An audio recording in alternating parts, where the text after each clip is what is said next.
Welcome back. I'm Chris Kirshner. With Arkansas's win over Kentucky last night, the Florida's men's basketball team clinched the outright regular season SEC championship, its third in 4 seasons. Before the team cuts down the nets to celebrate, they will have to face an LSU team who is fighting to pop a bubble to break into the NCAA tournament. LSU comes into the game with a record of 17-10. The Tigers have the best scoring offense in the SEC, but they also allow the most points in the league. Meanwhile, the Gators look for blackjack when they try for their 21st consecutive win. They also look to push their home winning streak to 31 games. The Gators haven't lost in the O-Dome in 2 years. Here's Billy's take on LSU. They're an unselfish team. They lead our league in assists. They lead our league in scoring. You know, they're just about in the top 4 or 5 in every offensive statistical category. So defensively, we have our hands full.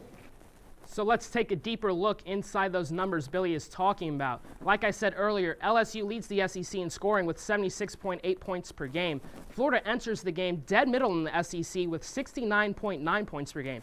This is where things go sour for the Bayou Bengals. LSU gives up 75.5 points per game to its opposition. On the other hand, Florida hasn't given up 75 since they played Memphis early in the season.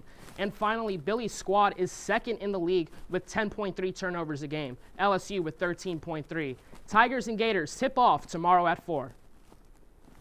And while we're on the subject of teams trying to burst bubbles, the women's basketball team may have started the popping last night.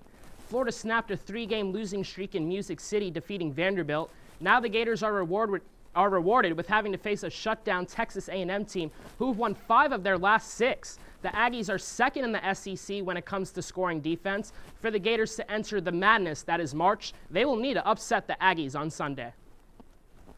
And pitching and good defense are critical for any good ball club. Mix them together and you usually come out on top. For the Gator baseball team, however, they only had one side of the equation last night. Florida had 4 errors in a 2-1 loss to Florida Gulf Coast. Richie Martin here showing how important it is to keep your butt down unless you want to be extremely embarrassed. I've been there before. The Gators look to rebound tonight at 7 when they fight the Fighting Illini at the MAC. And last week, the undefeated Gators gymnastics team turned in the nation's second highest total of the season with a 198.125 win over LSU. They somehow dropped from the number 1 to 3 spot. Gymnastics rankings are really confusing. But one thing that isn't confusing is junior Keecher Hunter. Hunter is hunting for her 5th perfect 10 this season. Her 4 perfect 10s are more than 111 gymnastics Division I programs. Hunter and the Gators will try to roll the Crimson Tide in Tuscaloosa tonight. And LeBron James, the 4-time NBA MVP, broke his nose against the Oklahoma City Thunder last week. In order to play, LeBron needs to wear a mask to protect his nose. Let's show you just how ridiculous he actually looks.